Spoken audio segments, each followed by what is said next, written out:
eu sou a Queen Aline, a rainha, né? A coroa, né?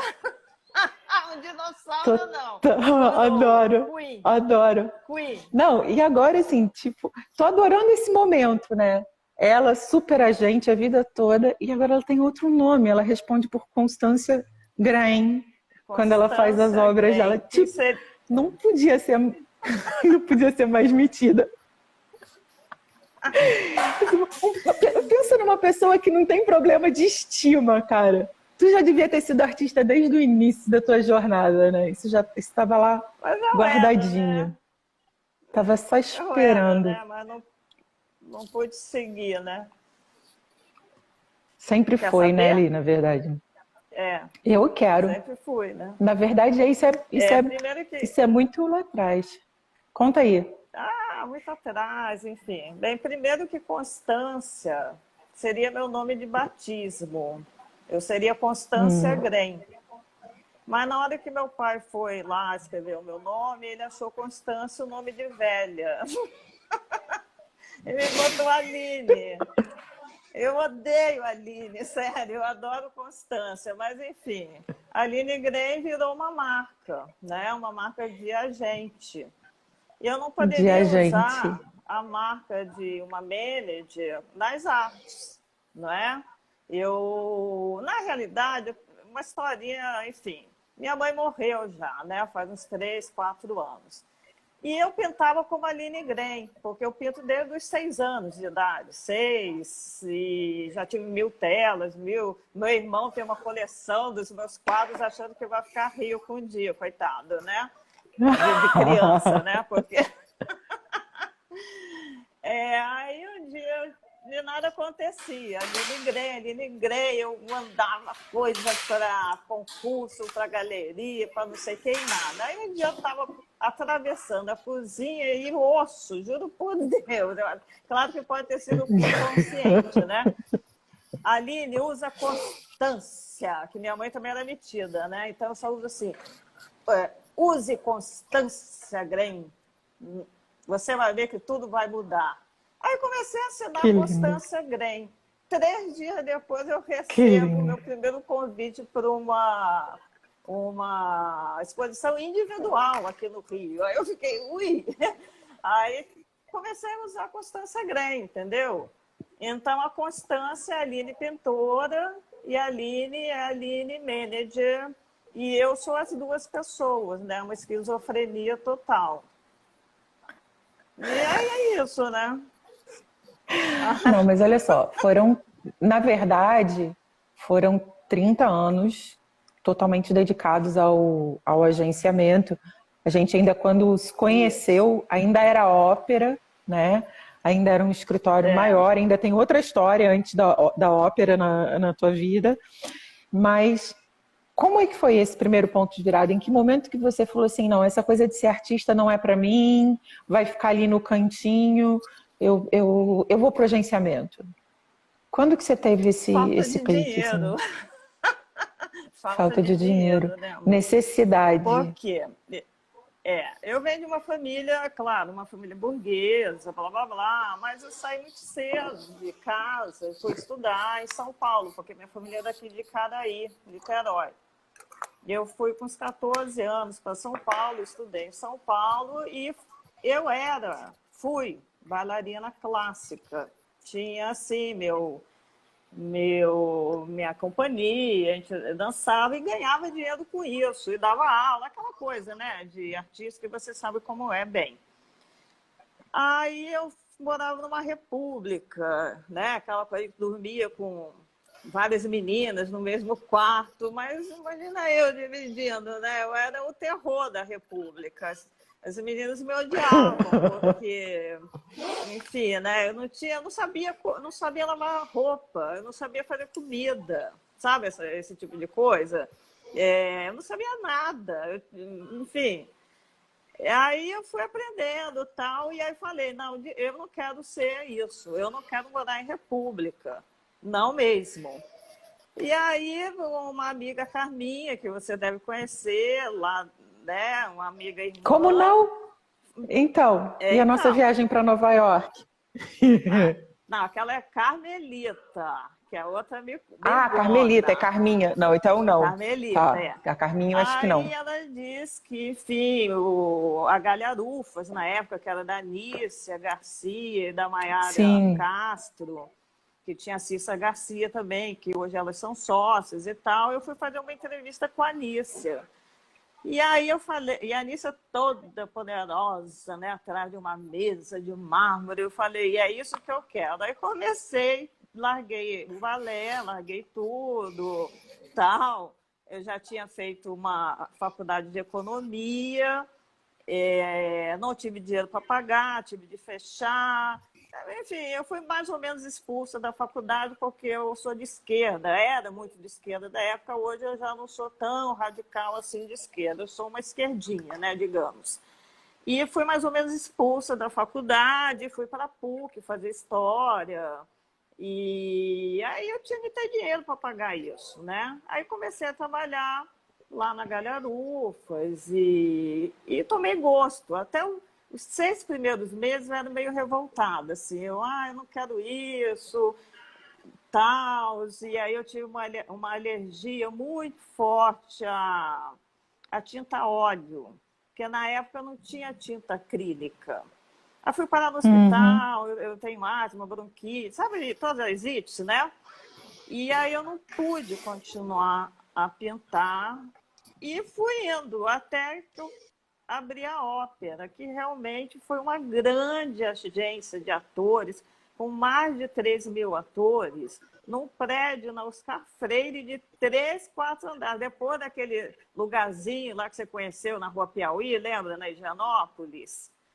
Dali, que aí a Carla ficou chique, né? Ela foi para Lisboa, né? Então, assim, me Não, mas acompanhou, atenção, tá?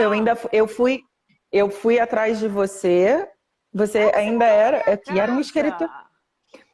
Não, Li, eu fui atrás de você, você estava num escritório. Minha primeira reunião com você, eu estava sentada Isso, lá na esperando Rua você me Piauí. receber, na Rua Piauí, porque Exatamente, era na perto da casa da minha Higienópolis. tia em Higienópolis. Minha primeira reunião contigo Exatamente. foi ali. Eu fui para São Paulo procurar um agente, porque eu achava que eu precisava de um agente. Aquelas Aí artistas bem achou. afobadinha, né? Ainda não tinha feito metade do que eu tinha que fazer, já achava que precisava de um agente. Mas na verdade já precisava, E né? Porque eu já tinha passado uns perrengues de. você passou Mas uns por um lado eu já tinha perrengues. passado uns perrengues de contrato. E não era uma pessoa boa para me defender financeiramente. E fui muito cedo atirada aos leões e é do gênero. Quanto é que vale o seu trabalho? Não se pergunta isso para uma menina de 14 anos, Ou gente. você Quanto é que começou vale o cedo seu demais, trabalho? né, Carla? Na, se- na segunda vez eu Você falei, começou gente, cedo mãe, tu não é demais. boa para me vender. É verdade. E aí, essa coisa de Denise é botar a boa mãe para assim. vender a Denise, ela gente. não te aguentava. Não, ela Ela não é. te aguentava. é Ela que- é boa assim, mas ela não te aguentava. Eu te Não tem aguentei. problema. Ninguém me aguenta, eu Ah. também tenho isso acostumado. Lembra a gente no Criança Esperança com o Renato Aragão, gente? Lembro que Isso era meu faz sonho, né? tempo. Aline, era meu Carla, ela sonho, tinha quantos atenção. anos você tinha? Sei lá, era uma criança. Olha, Ai, eu aquele, entrei para os é a Trapalhões, Criança Esperança. É o titio Didi. eu É o entrei. titio Didi. Ai, meu Deus, que mico que eu vou pagar. Mas lá fui eu com Carla Ruga, ela toda metidinha, É, com o tio Didi, né? Que você fala. olha, não é bem assim, né? Comecei, meu primeiro emprego na Globo Não, mas era um foi nos sonho. Trapalhões. Eu entrei e era mesmo um sonho Exatamente. ser Era um chamada para fazer o sonho. Criança Esperança, não pelo Renato, mas sim porque a emissora achava que era o momento. E na verdade eu fui fazer o Criança Esperança por causa Exatamente. da Grampola. Eu apresentei o Criança com o Celton. Exatamente. É. E completamente despreparada para aquele momento, que era um momento que eu acho que eu desejava muito, mas o ao vivo é muito complicado, mesmo com Muito 50 complicado. teleprompters na minha frente, aquela multidão lá dentro. Senhor, que Meu noite! Deus. Uma noite memorável Que nas nossas noite. vidas. Que noite. Que noite. Eu nunca vou esquecer, sabe o quê? Na hora que a gente voltou, Olha era lá o que você vai falar. tipo uma van, tá? Era tipo uma van, uma perua Kombi, sei lá, na época, eu não sei nem se tinha van. E tinha uma amiga sua, na qual não vou falar o nome, em que... Daí, primeiro que quando viram Carla Muga na Kombi, começaram a mestrar.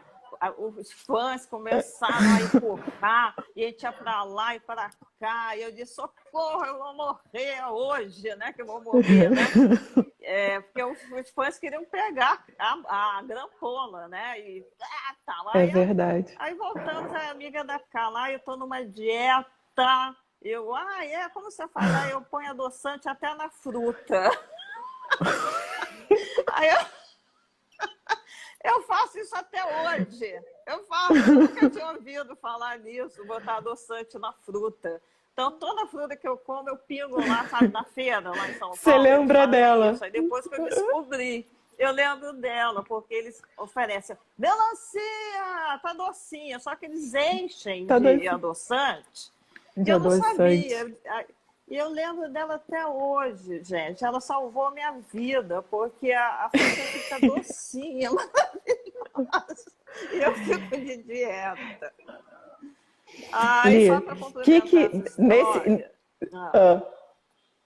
Fala. Teve o Mac Dia Feliz também, né? Que era um sonho. Ai, meu Deus. Época do... Que era outro sonho. Meu Deus, que maravilha. Não, porque assim, Criança Esperança, acho que até hoje, né? É um sonho, claro, e naquela época era muito mais, né? Era muito importante estar no Criança Esperança. Era muito importante, ser chamado, sim. Era muito importante. Realmente, assim, até eu, nos bastidores, fiquei emocionada. Você chora mesmo. Quem vê na televisão, tem gente que fala, esse dinheiro vai para não sei aonde, isso não existe. Não existe. Você é uma emoção, existe. né? Eu fiquei bem emocionada. Aí tinha, e tenho, acho que até hoje, o Mac Dia Feliz, que também na época, ser chamada para o Mac Dia Feliz, lembra? Era o supra-sumo. Olha, isso é jurássico, né? Supra-sumo. Isso é né? jurássico.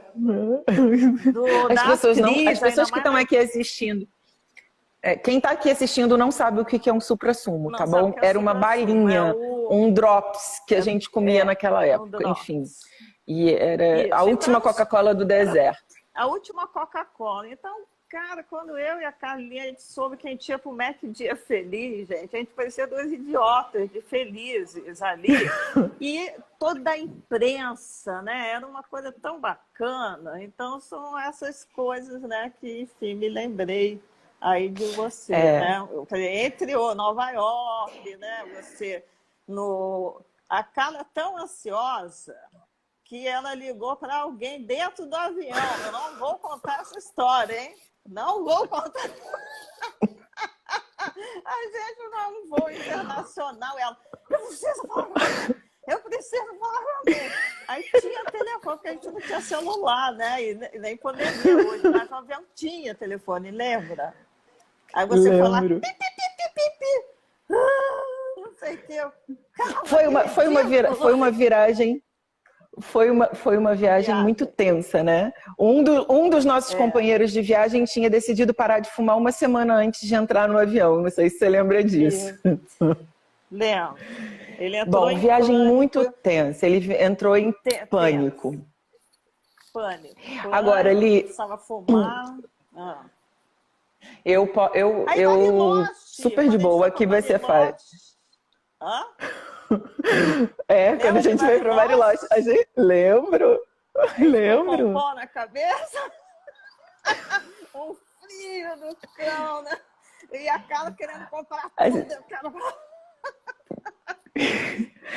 Cara, você já fez uma sessão mico, já me esculhambou de início de carreira, mas também foi engrandecendo para falar que você não, mas foi assim. Você tem uma história maravilhosa. Mas, Lito, a nossa história meio que se fez muito junto, né? A nossa história se fez muito junto também, porque você vem desse lugar de que você, na verdade, era artista, você passa por um lugar do é isso que eu quero, do agenciamento, e você mergulha, e quando você mergulha em alguma coisa, tu é tinhosa, né? E de repente eu era uma coisa que, não sei se você apostava tanto as fichas assim em mim, mas eu eu sei que eu era muito obstinada no meu propósito, né? E as coisas foram mais ou menos acontecendo, mas também foram sendo desafios também para a tua própria carreira de agenciamento. Sim, Tua vida é você muito cheia de foi a pontos de pessoa que viradas, né? você foi a pessoa que me apresentou a Rede Globo. Foi o primeiro contrato que eu fechei Eu ali lembro na da gente indo emissora. assinar o primeiro contrato. Eu falei, Aline, eu já fiz um antes, você não pode errar esse. Não posso Eu errar querendo te esse. ensinar a fechar contrato, né? Tipo... Como eu sou de São Paulo, eu já tinha fechado no SBT, já tinha, né, Bandeirante, depois a gente até fez e tal, mas na Globo você foi a primeira pessoa que me introduziu, até sou super grata a você. Mas eu acho que era uma época muito ingrata, né, para os atores jovens, entende? É verdade. Todo mundo estava aprendendo, todo mundo estava... Você era muito jovem para tudo isso, não é? Você está ouvindo o telefone? Depois eu desligo. Eu não desliguei. Você era muito jovem, né? E tudo era muito novo. Então, se fosse hoje, acho que seria tudo muito diferente, que a gente tem várias ferramentas, né? Para trabalhar, marketing, assessoria de imprensa. Na época era tudo, a gente não tinha, né? Não tinha. Não tinha mesmo. Lembra que a gente foi até para Paraíba? Cara, uma loucura. Era muito... Quer dizer, essa coisa do plano B na vida do artista era muito limitada, né, Aline? Ou a gente conseguia vender, né? Ou era isso, assim, você até viveu muito a produção, você viveu a produção bem intensamente na tua vida também, né? A produção do teatro, lembro da história da doutora Anise, enfim, do espetáculo, você levantou... Quer dizer, você teve constantemente... que o Luiz foi o diretor, enfim. Lembro desse momento, claramente desses dois momentos, indo entrevistar a doutora Anise com o Luiz, e da estreia da Berta, aquela estreia super tensa. Faleceu, né? Faz um mês, nossa, que tristeza, que pessoa, que tristeza, mas que pessoa, que artista, que processo. Que artista, eu amo os atores, Carmo, eu tenho uma paixão por vocês. É incrível, assim, no palco, sabe? Por isso que eu acho que eu fui uma agente que eu não sou comercial. Até tentei, né? Mas eu tinha uma grande agência que a gente fazia muita campanha publicitária, onde era o que o ator ganhava, de fato, dinheiro para comer, né? Na época. Muitas campanhas publicitárias e tal, e as novelas que na época tinha Bandeirantes, que fez um grande sucesso, que foi Meu Pé de Laranja Lima, né? Tinha o SBT. Os trabalhos mais maravilhosos que eu já fiz, com Fernando Roncoleta, estreia do Rodrigo Lombardi, Lombardi nas novelas. Regiane, achei Regiane nesse momento. Achei Regiane. Turminha, né? Você, Regiane, e aí Rodrigo, e tinha mais alguém. A Regiane passou a ser sua depois dessa novela que eu falei com a Rê. Falei, você não tem uma agente? Você falou com ela. E aí eu levei a Rê para o escritório. E assim nós ganhávamos dinheiro, né? Com isso. Então, era onde a gente conseguia segurar. Exatamente. Então não existia um manager no Brasil. Existia o agente, né? O agente é o cara que vende o ator para trabalhos para ele ganhar dinheiro. O manager é o cara que cuida da carreira. Né? É o que eu sou hoje. Exatamente. Que eu não faço. E essa virada foi quando, Li? Eu lembro do dia que você me falou. Bom, depois quando você surtou que você foi embora de São Paulo para o Rio de Janeiro. Mas qual foi o momento que você falou assim, cara, só isso do agenciamento não vai dar, isso está acabando? Que isso a gente tem muito parecido, a gente tem uma coisa de ver que tá rolando um movimento estranho e vai se direcionando para uma outra coisa. E eu lembro quando você falou isso, eu falei, cara, você está viajando. No Brasil, você acha que é? E você falou, vou estudar direito e é isso que eu vou fazer. Que ano que foi isso?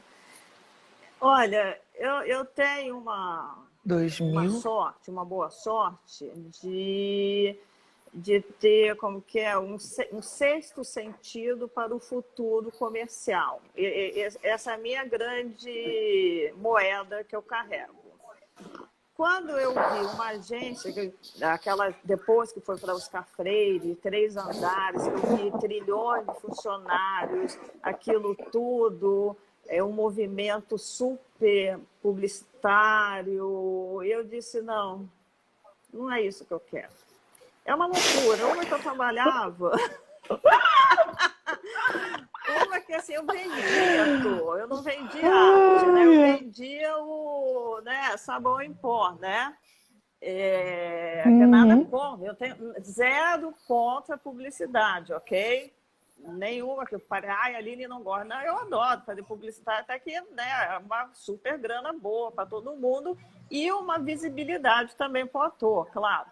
Mas aquilo era uma loucura, gente. Aí eu tive uma crise, tipo, vou parar e não quero mais isso. E praticamente parei, mas vocês não me abandonaram. Esse é o problema, entendeu? As pessoas mais chegadas, que Heron, você, Regiane, ninguém me abandonou. Por isso que eu falo, vocês sacaram a minha loucura. Eu disse, chega. Aí eu fui, mudei, fui aos poucos, mesmo em São Paulo, antes de vir para o Rio, eu fui diminuindo, e as pessoas me julgando muito. Eu fui muito julgada. Todo mundo achava que eu estava falindo, que eu estava perdendo o mercado, que eu estava não sei o que. Não, eu estava mudando o modus operandi, entendeu? Aos poucos, porque eu não podia chegar do dia para a noite e falar que não, eu quero ser manager, eu não quero mais essa loucura. Até que eu tive uma proposta para vir para o Rio, que o Rio, na época, 9 anos atrás, era tudo, né? Hoje já não é mais, né? Mas o Rio era a possibilidade de Hollywood, né? Aquela coisa. E eu vim para cá e realmente me transformei numa manager. Poucos artistas e trabalhar mesmo a carreira deles. Então, o que está faltando na Carla? Eu falo assim, eu sempre chamo que é um campo de futebol. Todo mundo joga para a bola no gol. Se a bola está batendo na trave, tem algum problema. Se ela está indo fora toda hora, tchau. O artista realmente tem que procurar outra profissão, não sei, né? Mas se está batendo na Com trave, certeza. a gente tem de ver cadê o erro. E tem o craque, né? Que sempre vai botar a bola no gol e tem a técnica que sou eu que vai.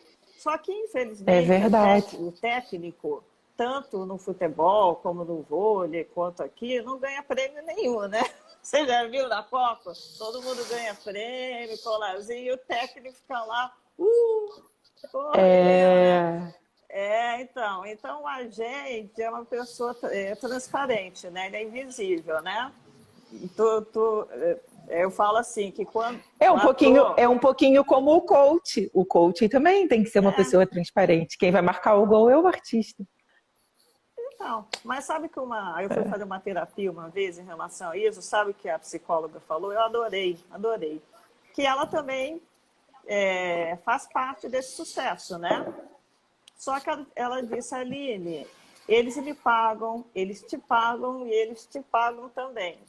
Ou seja, ele não fez mais do que obrigação. Então, eles sempre falam, obrigado minha mãe, meu pai, o porteiro, o engraxate, o não sei quem, e lá no último... Aí a minha coach, me lembrei da minha coach, né? Então, porque nós somos pagas para fazer isso. Eles não veem como uma parceria. Agora mudou, tá? Realmente eu tenho um grupo que realmente nós somos parceiros. Eu ganho para fazer a minha parte e eles ganham para fazer a parte deles. Então, não tem mais essa de eu ficar no invisível. E esse invisível me fazia muito mal, né? Eu me sentia assim, porra, cara, será que eu não fiz nada? Então, eu tive de mudar para me sentir bem nessa profissão. E hoje eu me sinto, porque hoje eu sou parte mesmo da vida do ator, dos contratos, das emissoras gringas, né, que estão todas vindo para cá. E hoje é incrível, eu tenho de assinar, inclusive, um documento. Se você for indicado para o Emmy, para não sei o quê, eu como manager, tenho de assinar o documento. Olha que importância, gente, né? É uma super importância. Então, comecei a ter... Já não é mais uma pessoa transparente. Já não é mais uma pessoa transparente. É uma peça fundamental no tabuleiro de xadrez na vida do ator no Brasil, para o streaming, principalmente, né? Para o streaming. Então, o streaming está com tudo. Então, para o streaming, realmente, o ator precisa de um coach, precisa de um manager, precisa de um agente. E teus atores estão bombando no streaming, né? Vamos dizer que tá todo mundo muito bem posicionado. Um contrato muito bem posicionado. Eu trabalho com pouquíssimas pessoas, mas eu, como você falou que eu sou focada, eu fiz economia, depois fiz história. E com 45 anos que eu senti a necessidade de realmente me transformar numa manager, eu fui fazer a faculdade de Direito para realmente aprender contratos. Então, hoje eu não sou advogado, ok? Mas eu sei tudo de contrato. Eu fui estudar, eu sou meio nerd para tudo isso, para aprender, estudar. Eu não gosto de fazer nada... Ili, isso tem mais a ver com sobreviver, com se reinventar, com esse feeling, que eu acho que é mais a sua cara, né? Esse feeling de que vai mudar e ser meio visionária de ir à frente. Porque você sente que a vida do artista é um pouco esse lugar de reinventar-se? Mesmo se tratando de uma estrela, passa por esse lugar de se reinventar? Sim, claro. Ainda mais... Vamos falar na Berta, por exemplo. A Berta, ela não fazia teatro há anos. Ela aceitou um jovem diretor para se reinventar. E foi um sucesso, uma senhora. Verdade. Né? E agora, com a pandemia, o ator teve de se reinventar.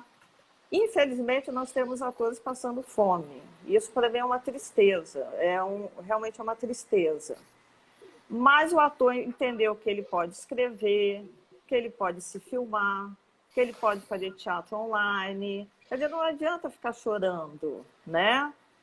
Agora, o mais triste que eu vejo é que muitos atores tiveram de voltar a casa, morar com os pais, voltar para a terra da onde ele saiu.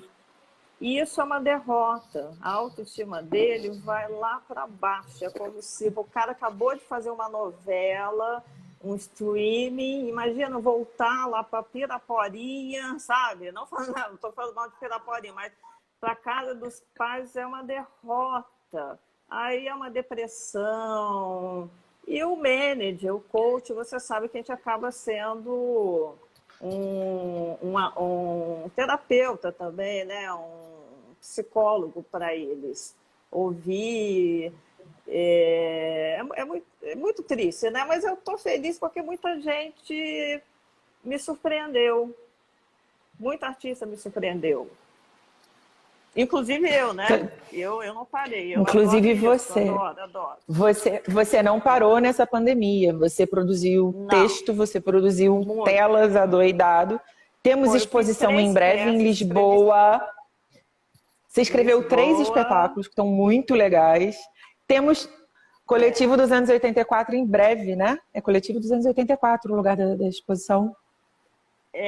284. E a Galeria 284 Gallery, em Lisboa. Pois é. Qual é a data? Já temos data para abril? Ainda não tem a data, porque a gente está dependendo de algumas coisas da pandemia, mas aí eu passo depois para todo mundo a data. Mas vai ser já. E super bacana, eu ganhei entre as 10 melhores pintoras. Aí eu, não acredito, né? Lindo isso. E aí, além das outras exposições, todas que eu já consegui fazer nesses 6 anos, né? Que foi aí, como você perguntou lá atrás, eu fui fazer uma viagem à Itália, faz uns 7 anos. E eu fiquei num estúdio em Firenze, de uma amiga também, Francesca, que todo mundo conhece, e é um estúdio de arte. Uma noite eu acordei, era um ateliê. Aí sabe quando você olha para si e fala, o que eu estou fazendo na minha vida? Gente, eu pinto, eu desenho, sabe? Aí eu passou uma coisa assim, Aí realizou, assim, né? sabe? Realizei, sabe Rottweiler? Já morava aqui no Rio, eu voltei aqui para o Rio, fui direto para a Escola de Artes do Parque Lage e comecei a fazer um Eu fui curso, aí almoçar lá com começou a você nessa exposição. época, é verdade. Então você foi A gente almoçar foi almoçar lá. comigo, porque você está comigo, né? E nessa viagem da Itália, antes eu tinha ido para Portugal e a gente ficou juntas lá em Lisboa, comendo pastelzinho, como que é aquele Oli, mas maravilhoso. me diz aqui uma coisa, pastel de Belém, só me diz aqui uma coisa. Nesse momento, para fazer esse clique, foi uma dor absurda de não estar criando, e uma dor até que às vezes a gente tem aquilo muito adormecido, né? Muito. Como é que fala? Parece que tá em câimbra, assim, você não sente, né? Dói tanto que você já nem tá sentindo aquela dor de não criar. Anestesiado. Tava tão anestesiado, tão acostumado, tão exprimido. E foi isso que fez, de repente, paf, quando você olha assim, e aí você fala, putz, mas era o quê? Falta de coragem? Era o quê? Por que eu estava escondendo isso? Por que estava lá? Não, não é. É que a gente vai entrando numa roda de hamster e a gente vai indo. A gente começa a não ver outras possibilidades que você pode ter ou esquece das possibilidades que você tem. Então eu fui indo, sabe? Eu não fui pensando. Tanto que eu era uma pessoa muito mais fechada, eu era muito mais mal-humorada. Quer dizer, meu corpo todo já estava explodindo, mas eu ainda na roda de hamster. Nesse dia, no ateliê, foi uma dor. Foi uma dor. E uma necessidade. Você, como artista, deve entender. É uma coisa que furou meu peito. Furou.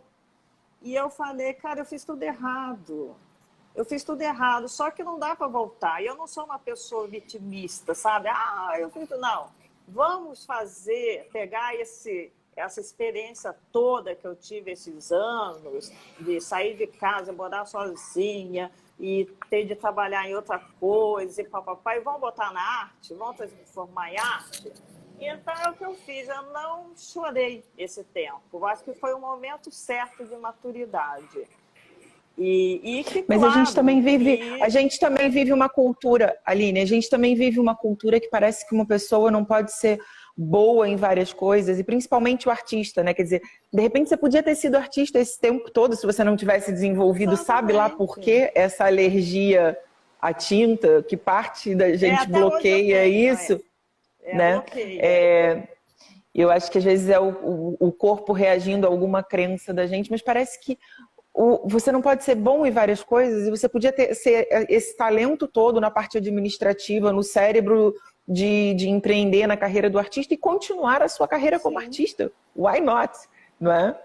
Why not? E às vezes mas não... assim, é muito trabalho, cara. Eu sou intensa em tudo. Então, eu tenho essas duas coisas muito bem organizadas. Então, assim, não é que eu aconteci na arte plástica, assim, de repente, não.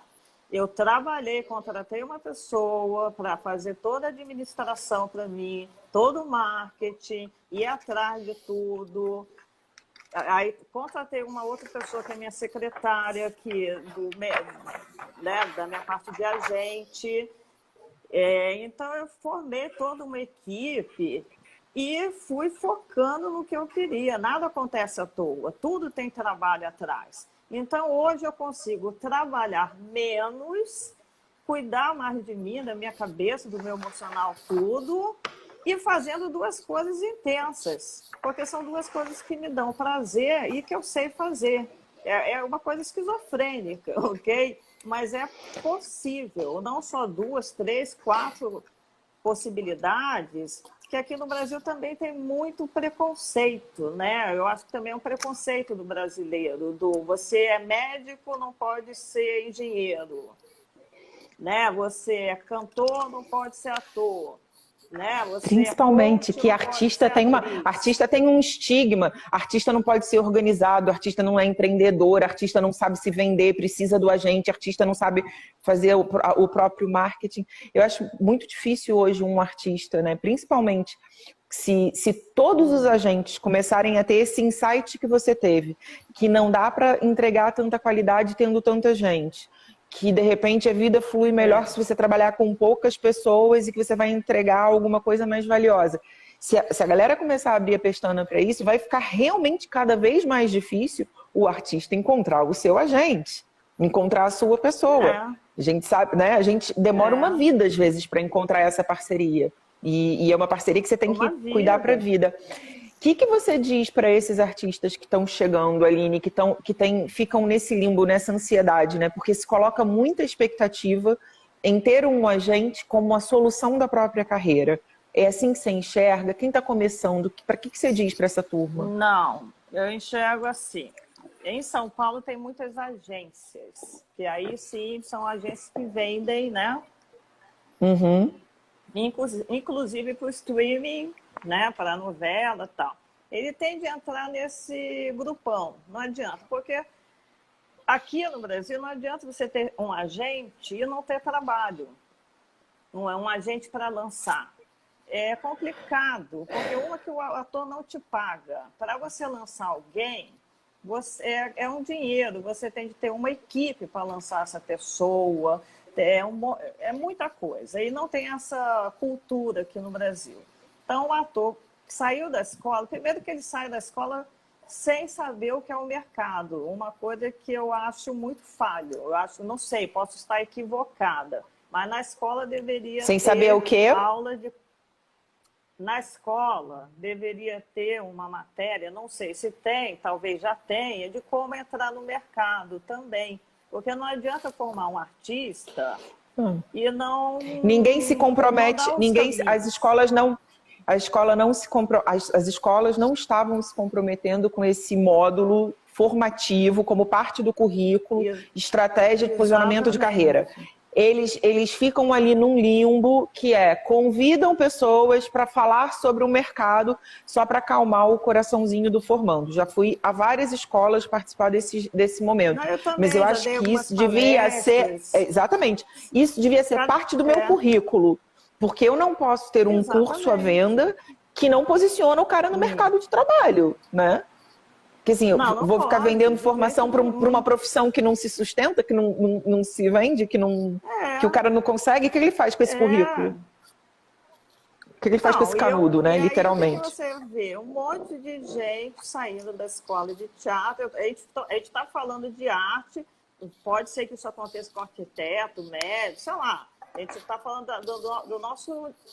da nossa realidade, tá? Eu sinto que os atores saem da escola cheios de coisas e tal, e quando dão de frente para o mercado, é um choque, coitados, é um choque. Primeiro que ele tem de ver aonde ele se enquadra. Bonito, feio, esquisito, tipo, magro, gordo, quer dizer, ele tem de se encaixar, primeiro saber onde está ele dentro desta arte, né? Porque o streaming, o cinema, tal, tem o tipo físico. Hoje, eu já estou sentindo que o tipo físico já está ficando de lado, graças a Deus. O que está pegando... A gente já tem uma dramaturgia mais inclusiva, não é? A gente já tem uma dramaturgia mais inclusiva, mais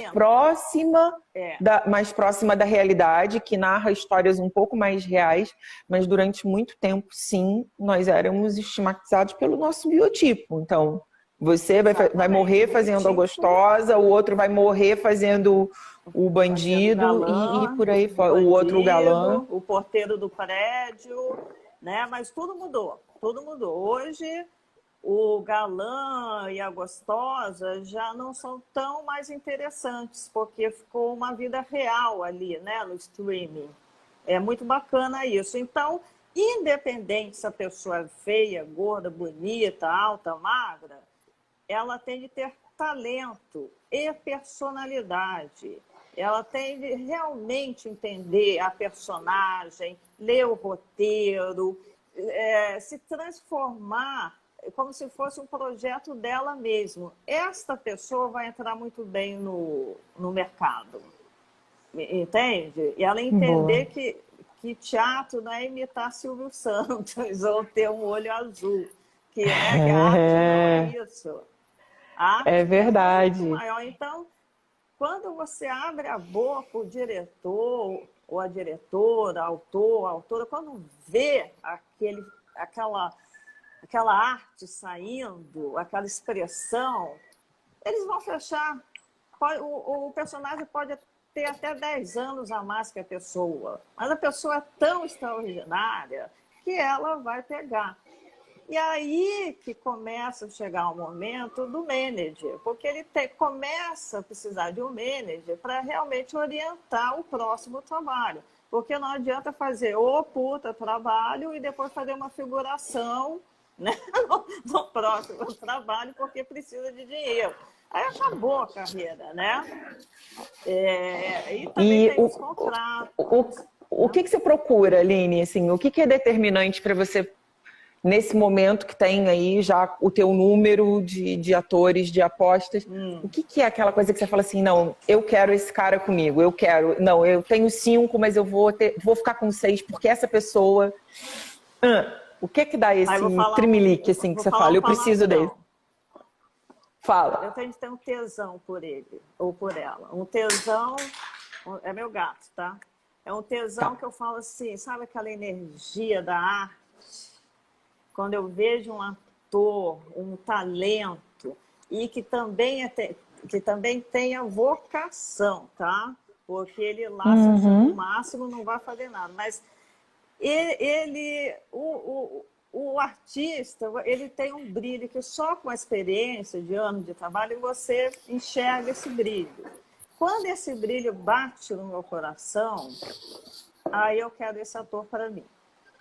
Porque, além de tudo, eu sei que ele vai cumprir a personagem, o contrato todo, ele tem responsabilidade, que isso hoje é seríssimo, ele tem comprometimento com você e com a produção e com a personagem dele, ele tem foco, ele não atrasa, ele não faz mimimi, já foi época de mimimi Hollywood, entendeu? Isso já foi época. Isso já foi. Ele é um profissional. Não dá mais para... Não dá mais para o ator diva. Não cabe mais, sabe? Não cabe. Eu aí não atendi o celular porque eu estava ali remando 3 dias. Não, já esquece. Né? Então o cara tem de ter foco. O conceito do Star Quality também... O conceito do Star Quality também mudou um pouco, né, Aline? Porque antigamente era só aquela coisa da presença, aquele ar meio da diva, do centro das atenções. Teve um momento que esse ator, enxaqueca, tinha o seu lugar garantido e que ele era protegido. Hoje não, né? Tipo, hoje isso é inadmissível mesmo. O Star Quality vem com um pacote de profissionalismo, com uma série de outros skills que o ator tem que ter de qualquer maneira. Porque assim, eu vou te falar uma coisa e você sabe disso, porque você já passou por isso.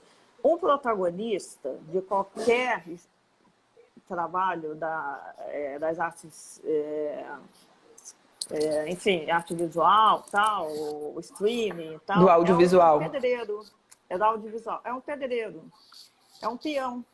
Para você ser protagonista, às vezes o produtor opta pelo cara que não vai ficar doente, entende? Que tem força, que tem vontade. Porque você ser protagonista, ou ter um personagem grande e trabalhar 1, 2, 6 meses, tem produção, novelas são 9, 8 meses. É peão, é acordar às 5 horas da manhã, botar figurinha. E existe um componente duríssimo, né, do cotidiano do protagonista, de realmente muito trabalho. E aí esse cara já tem que estar tecnicamente preparado, ele tem que estar emocionalmente preparado. Eu tenho uma coisa que eu ando refletindo muito nos últimos tempos, a gente já discutiu isso chamando por outros nomes, mas queria te perguntar se você concorda. Você vê aqui alguma relação entre pessoas, entre o sucesso e pessoas que são emocionalmente dependentes, que têm relações muito tóxicas? Porque eu, às vezes, acho que pessoas que são muito frágeis emocionalmente, elas estão inversamente preparadas para o sucesso, né? Tem um link sim. aqui entre Vejo esse... muitas atrizes... vamos dar alguns exemplos. O ator ou a atriz casa com uma pessoa emocionalmente não preparada para o sucesso do outro. Que ele vai querer derrubar no inconsciente. Às vezes não é nem mente. Principalmente a atriz é mais, vamos falar sem ser machista, né? Mas a mulher, ela cede muito, né? Nós mulheres, a gente sempre tenta, né, deixar todo mundo bem, fazer tudo bem. E aí, quando ela vai para o set, ou quando ela vai para o palco, ela vai metade. Ela não vai mais inteira, porque ela está tendo problemas em casa, né? Então, realmente, para você ter um parceiro, olha, muita gente perde a carreira por conta de casamentos. E também perde carreira por conta de família, porque tem a família Miss, né? A família da Miss. E então a família, infelizmente, quando o filho ou o parente começa a ganhar dinheiro, também está interessado no dinheiro. Aí começam a aparecer primos, tios, né? Irmãos, né? Que nunca... Enfim, todo mundo... Porque o sucesso, eu falo que o sucesso é uma cocaína. Entende? É quase uma cocaína. Porque você começa a cheirar... Quer dizer, eu não cheiro não, pelo amor de Deus, mas eu estou dando um claro. exemplo. Você começa a cheirar o sucesso, e você começa a ficar. E quando a cocaína acaba, você tende a estar muito firme, porque todas as pessoas, inclusive o seu marido ou esposa, ele também vai te cobrar, vai tirar sarro de você, vai te humilhar. Aí, para você se erguer novamente, pessoas tóxicas são tóxicas para tudo. Elas realmente barreram nossas vidas. E se esse sucesso, né, está acompanhado, quer dizer, se dentro do pacote do sucesso, o sucesso está acontecendo porque você realmente tem uma componente técnica muito grande, porque você realmente é muito responsável com os seus processos e com o que você entrega, porque realmente você é um cara que tem muito brio profissional, isso quer dizer que você está trabalhando absurdamente. E para que esse sucesso chegue, algumas coisas ficam para trás, porque é uma questão de prioridade, de como você vai gerir esse momento. Você não está esquecendo ninguém, né? Você não está esquecendo ninguém, mas a demanda é muito dura. E às vezes as pessoas não conseguem romper. Quantas vezes em processos de coaching, em mentorias artísticas, você vê que o cara não está preparado para esse momento, porque ele está num lugar de culpa, porque ele está faltando em casa, porque ele não está conseguindo decorar o texto dele, porque ele não está 100% no ensaio, porque ele não consegue gerir tudo isso. E aí é a tal combinação desastrosa, né? Que quando a oportunidade bate na tua porta e você não está preparado. E que você não tem alguém para trocar essa ideia. Porque você pode ter... Porque nós tínhamos esse nível de transparência e de relacionamento. Enfim, construímos uma relação assim. E você quantas vezes pôde chegar para mim e aterrar a parada, né? E dizer, por aqui vai arrebentar. Não é? Mas tem a gente que não se coloca nesse lugar e, aliás, a gente não tem que se colocar nesse lugar, porque a gente não é babá de ator. Não é? Essa não é a sua função. Você não é terapeuta dele, ele que trabalha para pagar a terapia e que vai ter alguém para trocar com ele sobre a qualidade. A sua função não é essa. Não é essa. Mas de verdade, ele tem que se resolver. Uma pergunta mais pesada para você. Será que sozinho o artista não se viraria muito melhor? Não iria para frente? Eu acho que sim, Eline. Só para terminar, no processo de de construção da carreira, eu acho que o artista deveria estar sozinho, na minha opinião. Também acho. Quando ele se estabelecer, tanto nas artes visuais e todas as artes, aí é momento de ele pensar em construir uma família, ou não, ou ter um companheiro ou companheira, porque fica mais fácil. É a nossa mochila, gente. Essa é a sua mochila, essa é a sua cruz. É você que tem que entender o teu chamado, o teu propósito. Você não pode passar essa ansiedade de entrar no mercado para resolver as suas questões financeiras para o agente. Né? Você não pode chegar com esse peso. Na verdade, trabalhe para ser um produto interessante para o seu agente. Eu costumo dizer, você não pode, o teu agente não pode passar a vida derrubando objeções para fechar a venda, porque no final o agente vai te vender em algum momento, não é? Exatamente. Então, assim, mas não pode restar dúvida. Na hora que ele apresentar o seu nome, ele tem que apresentar alguma coisa que não reste dúvida. E esse trabalho de autoridade, de construção da nossa autoridade, do nosso valor enquanto artista, isso é nosso. Isso é nosso, não é? Transformar isso numa coisa interessante é dar trabalho mesmo, né? Mas vai ter que chegar um momento em que, assim, as pessoas não gostam de ouvir que elas têm que fazer isso tudo, não é o agente que tem que fazer. Não. Não gosto. Dá para ouvir agora? Que eu tive de botar... Dá para ouvir? Dá. Tá, né? Que eu tive de botar a bateria. Carregador. Quando eu falo assim que tem de construir família depois, sabe, me acha não. Mas isso você aí. tem que cortar um dente. Porque você não é mãe, porque eu não sou mãe, né? Eu não fiz família. Mas não por conta disso, por uma opção, fui casada, não quis ter filhos. Então, porque você não é mãe, você não entende. Mas, gente, se você está numa construção de uma carreira, seja ela qual for, porque tem muita vaidade, tem muito ego, o artista por si só já é muito emocional, né? Ele é muito intenso. Imagina um artista acontecendo e chegar na casa dele a mãe, a tia, a avó, o marido, o filho, todo mundo... Pois é. Você nem ligou para mim hoje, você não falou comigo. Não dá, gente. Não dá.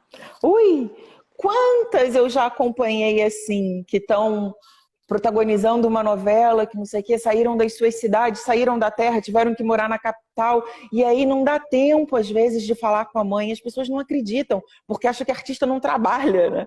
A gente lá em Portugal, para fazer novela, trabalha 14 horas por dia, mas você tem que ir embora para casa decorar 47 cenas para o dia seguinte. Não dá tempo de fazer xixi, às vezes, gente. É peão, não é glamour, não.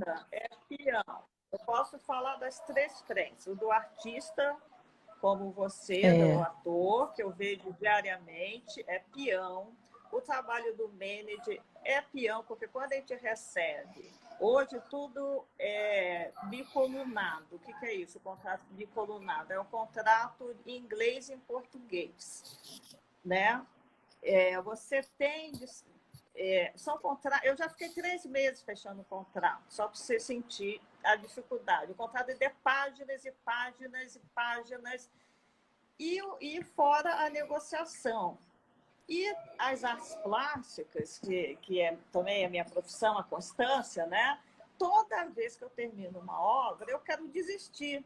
Eu fico, chega, nunca mais. Por quê? Porque não é só que eu tenho de preparar o pano, eu tenho de pendurar o pano, pesa. Olha, você não sabe, é tanto trabalho. E quando você vai fazer uma exposição ainda, tem de levar. Olha, aí o tiozinho da van não chega para levar seus quadros. Aí o quadro cai, arrebenta, aí você tem de restaurar o quadro. Olha, é um trabalho do cão. É que nem estreia de teatro, né? Quando você fala, nunca mais, eu quero isso na minha vida. Nunca mais eu vou produzir. Nunca mais vou produzir.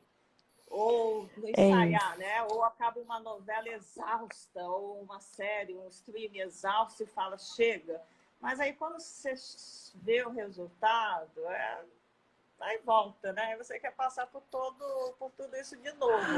Mas é uma Eu loucura, queria, gente. eu queria hoje ter conseguido falar mais sobre a constância. Você vai ter que voltar para falar só do seu trabalho Tá artístico. bom. Vamos fazer essa live quando você estiver indo, quando tiver agendada a exposição em Lisboa, e aí a gente vai falar Aí vou exclusivamente ter sobre outra isso, sobre o seu novidade da processo de. exposição. Você vai ter outras novidades, que eu sei que você está aí magicando um monte de coisa.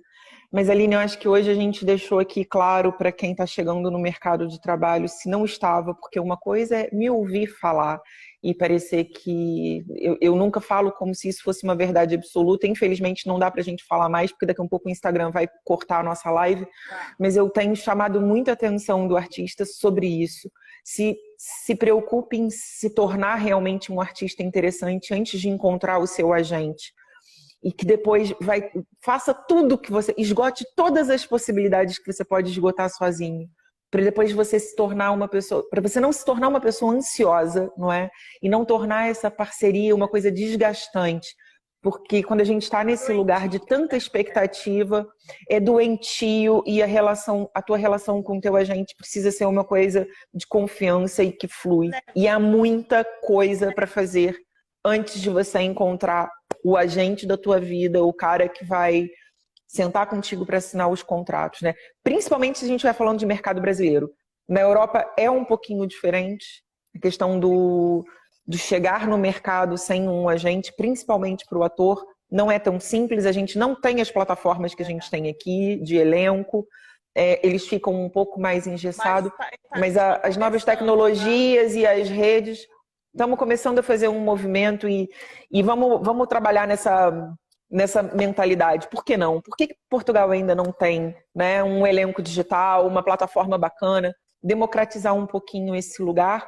Vai suavizar para os agentes, vai suavizar para os atores, vai responsabilizar mais o artista pelo seu processo e depois todo mundo pode fazer escolhas mais tranquilas, né? Eu acho que é importante a gente pensar sobre isso.